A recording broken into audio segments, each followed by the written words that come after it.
In this lesson, we're going to talk about difficulties. This may be a surprising lesson that we even include, right? We're talking about all these good things of following Jesus and, being saved. And didn't I leave, that old life behind? And all of that is true.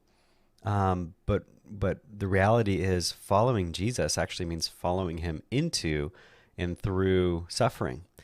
And so we're going to talk about that today, and I hope this lesson is encouraging to you. I hope it's not discouraging, but I also hope that it's maybe a reality check. So for some of us, we expect unicorns to kiss us on the cheek every morning to wake us up after we become a believer, and that's not reality. For others, we expect just to have to whip ourselves, to go through life and everything needs to be miserable, and that's our idea of holiness, and that's not reality either. But what is reality is that we follow Jesus and we walk with him through suffering, but he gives us life in the midst of that. And as we saw, in the past, he has glory and a glorious existence with him forever in the future. And so let's take a look. Here you're on page 2 in your lesson 6 handout on page 2. Click, come on. There we go. Page 2, a question everybody asks. Everybody at some point in their life asks, why am I suffering? Why are these difficult things going on? Why, really the core of the question is, why would God let this happen? One of my favorite Bible stories is in John 11, and Jesus' good friend has died. And Jesus knows that his friend is really sick, and so he actually waits. The Bible says in John 11 that Jesus loved his friend, therefore he waited. And you're like, oh no, Jesus, they sent a messenger to find you. You could have got there in time. You could have healed him. You're a healer. And Jesus waits, and he allows his friend's name is Lazarus. He allows Lazarus to die. And when Jesus shows up on the scene, both of Lazarus's two sisters talk to Jesus, and they both make the same statement. And they say, if you had been here, my brother would not have died. And I think underlying that question or that statement is this idea that because you didn't do something about this is your fault. That's often how we see God when we have a trial, is because you didn't prevent this, it's your fault. And because you aren't fixing it like I want, really you're to blame. And we can begin to see ourselves as a victim, not only of our circumstances, but actually of God. And I would say that different Christians ask that same question. Is God good?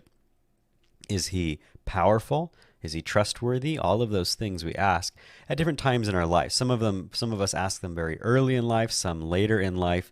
Some Christians don't have, a major giant difficulty for a long time. Some do. Some ask this question without a major giant difficulty.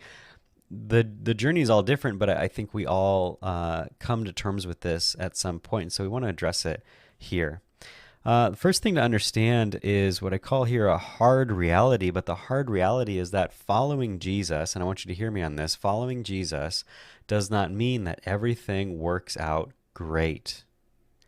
Sometimes we think that when we start to follow Jesus, our life will become easier, and often, if not always, what we find is that our life became harder because he's leading us now through tough places.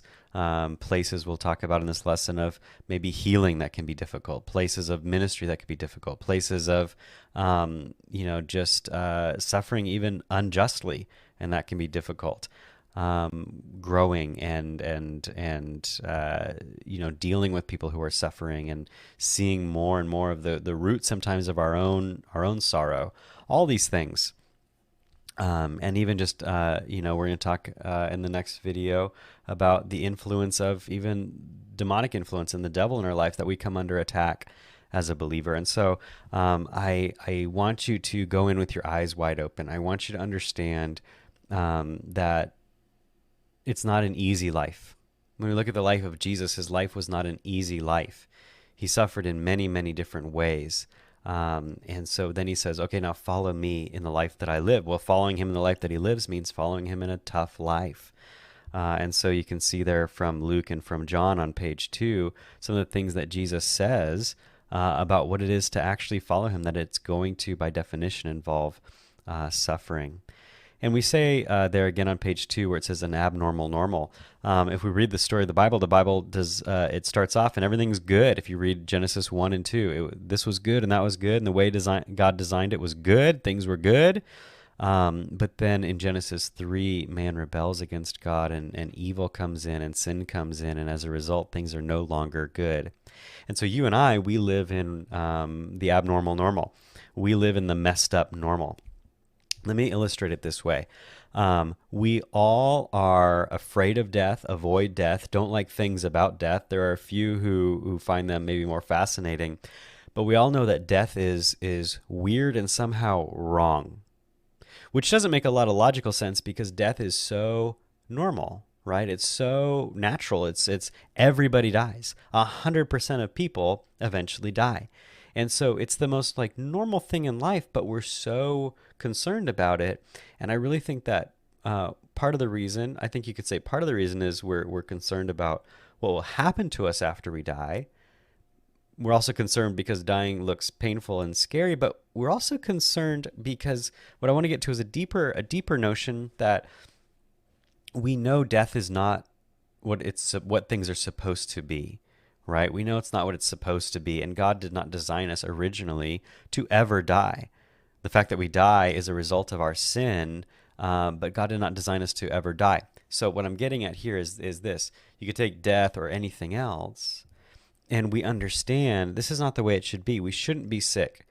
We shouldn't be poor.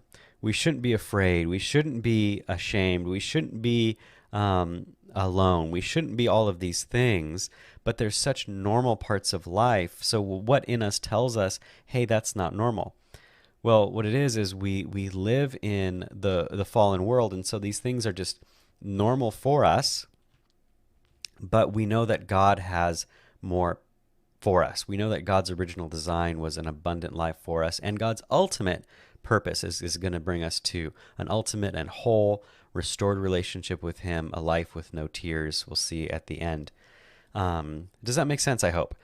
So what I'm saying is, everything is suffering, but that's not God's original intent.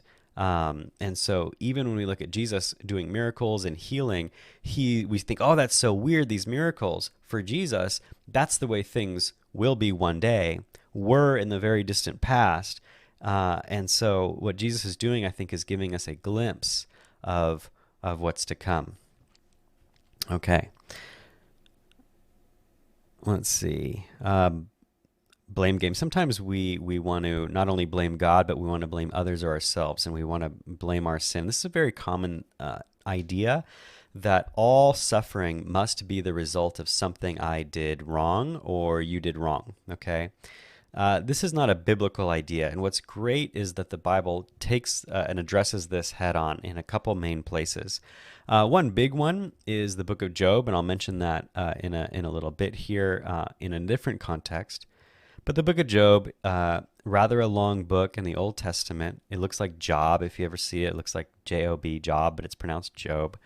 It's a story of a guy named Job who, through no fault of his own, and it's a tough book for this reason, God allows the devil to cause great difficulty and problems in his life. And in the end of the book, kind of spoiler alert, God doesn't answer all of Job's questions, and we'll talk about this in a second, but God shows that God is the answer to Job's problems, that God is always good. God is higher, and his ways are higher, and he's going to reward Job in the end. But Job has all these friends who keep talking to him and saying, it must be your fault. This must be your fault. What's going on? And the Bible is really clear that it's not Job's fault. There's another place in John 9, which I mentioned here, John 9, 1-5. Jesus and his disciples, his students, are walking through this area, and they see a blind man. And the disciples say, hey, teacher, they call Jesus teacher, who sinned, this man or his parents, that he was born blind? And Jesus just says, no, neither one. That's not how this works, but that the glory of God would be shown in him, meaning God's purpose is being shown. And Jesus is going to heal him of his blindness, and he's going to witness to people, we call it, or tell people the story of what Jesus did in his life. But Jesus is very clear that it's not because of his sin, but rather because of God's purpose and God's plan. So we need to really understand that. We often get in this thing where all the bad things in my life are because I'm doing something wrong. No, not necessarily. They could actually be because you're doing something right.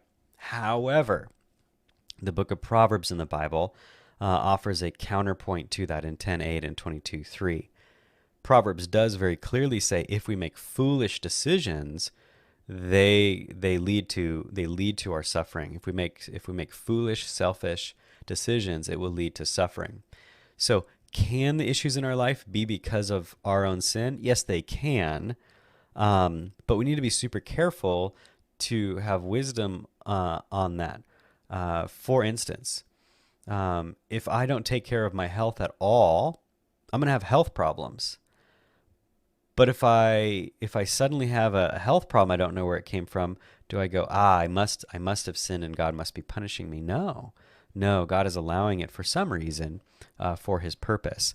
But the Bible speaks to both of those, and I hope that makes sense. Please ask if it doesn't, because it's an often misunderstood thing. So in the Bible, throughout the Bible, God is always accomplishing his purpose through pain. And the ultimate version of that is Jesus on the cross. And so we could ask, hey, is Jesus going to the cross a good thing or a bad thing? Well, it's the best thing and the worst thing. It's the most unjust, unfair, most horrible thing we could think of is God in the flesh shows up and people execute him, right? Most terrible thing, most just unfair, because he was the most unrighteous person to ever suffer. I'm sorry, the most righteous person, the most undeserving of suffering.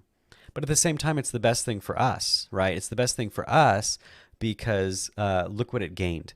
It says there's a prophecy or an old passage, old part of the Bible, pointing forward, predicting some of what Jesus did on the cross. It's in Isaiah 53. I think it's verse 10. And it says that this was something that he was, I guess my interpretation would be good with, because he saw what it would accomplish. He saw that it would restore our relationship with him. He saw it talks about the children of it, or the descendants of it. That would be me and you, those who our penalty had been paid and we were okay to be in God's presence, to be right in relationship with him. And so what I'm getting at there is Jesus knew this is going to accomplish that purpose, and so he was willing to do it. And so even in our lives, if Jesus suffered that unjustly for God's purposes out of love for us, I think that helps us to suffer for God's purposes out of love for him. And definitely, God grows us through difficulty. I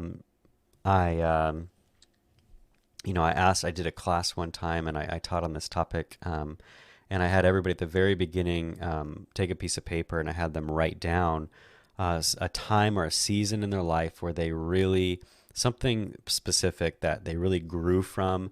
They really learned a lot. They really grew in the Lord. They really felt that God was changing their perspective and changing them in that time. And we went through the whole class, talking about suffering. At the end, I had them raise their hand. I said, now, if that thing that you wrote down in the beginning was a time of difficulty, raise your hand. And 90% of people, if not more, raised their hand. And I said, what does that tell us, right? It tells us that God uses our suffering in ways that easiness just doesn't accomplish. It just doesn't accomplish. And you think about, I think ever since that fall, that rebellion of man in Genesis 3, why are vegetables bad, but they're better for us? Why would I rather eat chocolate chip cookies? Why does going to the doctor, why is it uncomfortable? Why are good things difficult? Why is exercise hard? And if you're that person who goes, no, I love exercise and I love vegetables and I love going to the doctor, well, I can't identify with you. I'm glad that's you, but that's not me. And so those good things are difficult. And I think the principle as well is God grows us through difficulty. And so Please read that, but I'll give you the bullet points here. Christian suffering. So as a Christian, right, and this video is on a Christian suffering. Why Christians? It's different if you're just suffering. So the world might just suffer, and I put in here that they might learn something, and it might even show them their need for the Lord, but ultimately it's not really meaningful in a real spiritual change sense, the same way a Christian suffering is. And so our suffering leads us to gratitude, brings us closer to Christ, builds our character, not just in a human way, but really in a way that only God accomplishes, his making us more like Jesus, not just making us better versions of ourselves. We saw that last time. Our suffering is for the good of others. It serves a purpose for other people. Just as Jesus suffered for us, we suffer for others. C.S. Lewis, amazing quote here. It's a very common quote. I'm sure you're going to hear this again at some point in your life. In church, but what a powerful quote. C.S. Lewis was a kind of around World War II, was really kind of his heyday, and then in the 50s, he was a British author, professor, and he wrote a book called The Problem of Pain, which, if this topic is really important to you and you really want to know more about, gosh, why would God allow, that question of why would God allow suffering, that would be a good book to read. C.S. Lewis says, we can ignore even pleasure, but pain insists upon being attended to. God whispers to us in our pleasures, speaks in our conscience, but shouts in our pain. It is his megaphone to rouse a deaf world. We talked last time about prayer in general, and I reserved this topic for this week, the idea of what happens when my prayers don't seem to be answered, because that really deals more with suffering and is kind of a suffering on its own.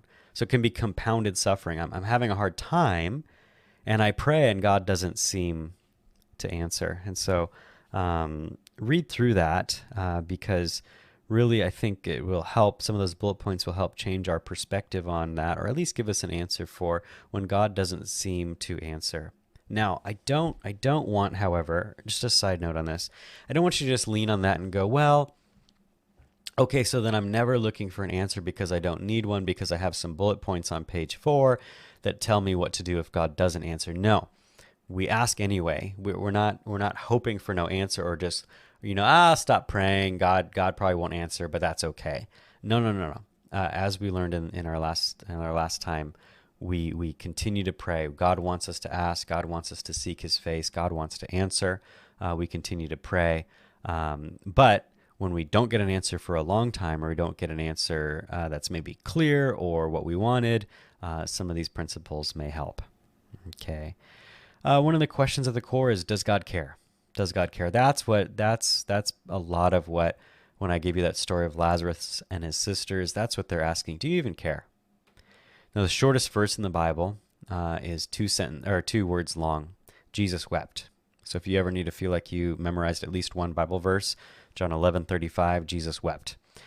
That verse has been super, super helpful to me in my life, because I suffered the loss of my mom as a child, and for many years, even as a Christian, I struggled really hard with, does God care? And that verse, Jesus wept, really helped me a lot to understand that, yes, He does.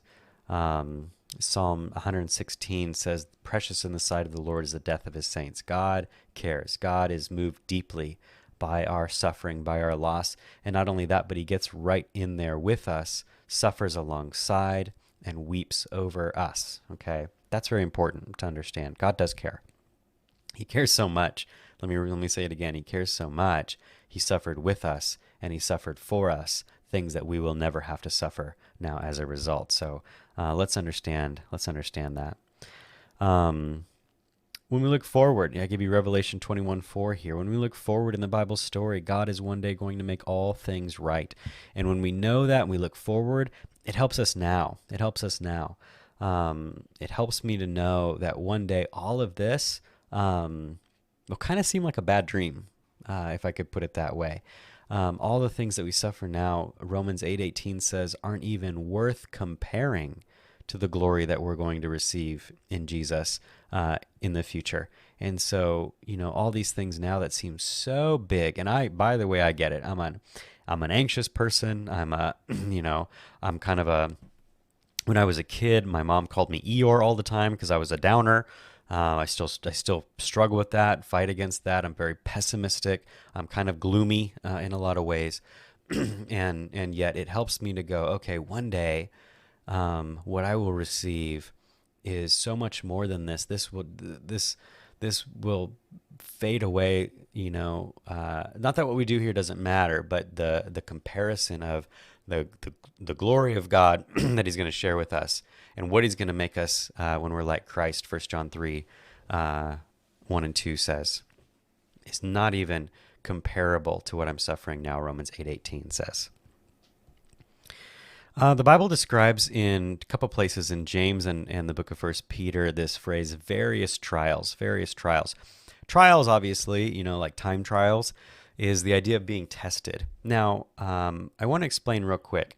That doesn't mean that God is always wondering how you're going to do, okay? That God is always unsure if you're ready, or God is testing you like a test in school. That's not really it. Rather, I would say it's testing in a way that proves what's there. Sometimes testing grounds for new inventions, for cars, are called proving grounds. Why? You prove how good this thing is, or you prove what it's needed. And so I would say consider your life a proving ground that proves that you're inadequate, but God is adequate. Maybe that's the way I would put it.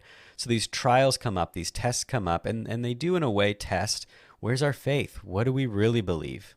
By the way, what you believe on paper and what you really believe can be different. And what we really believe is going to come out when we're tested. And so it proves to us what's really in there, what we really believe when the rubber hits the road, when things are difficult. But it also proves God's faithfulness, and it proves Him. And so consider it a trial in that way. But the Bible describes various trials. So don't get hung up on the specifics, and the Bible is more general in a lot of ways about different trials. It's going to turn us to God and what He's doing in our life, no matter what the specific trial may be. And so we'll talk a little bit more about that idea in class, but to be prepared, write down some of the types of trials you can think of, categories of trials. What are some different categories you can think of? And then we're going to discuss, what does that mean if there are so many different types? There's a few things that means, but we'll talk about that together. We often ask why, and I reference Job, and much of the book of Job is a debate on why this is happening. But the book of Job never truly answers that. Instead, God turns Job back to Himself as the answer, the higher, the greater, and the one that Job doesn't fully understand and isn't going to ever fully get the answer that he wants in this life.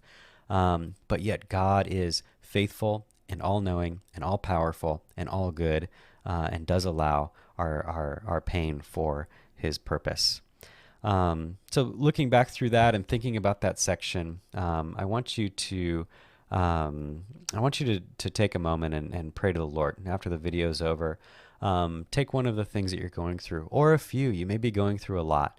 They may overlap. They may be all interconnected. But I want you to take a moment and pray. Take it to the Lord. And maybe it's a prayer that you've prayed many times, and you say, no, Andrew, I'm tired.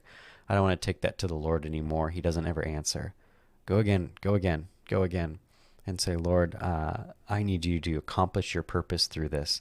I submit myself to those purposes. I trust you to lead me through difficulty, whatever it may be. I know that your will and your way is what's best, even if I can't see it.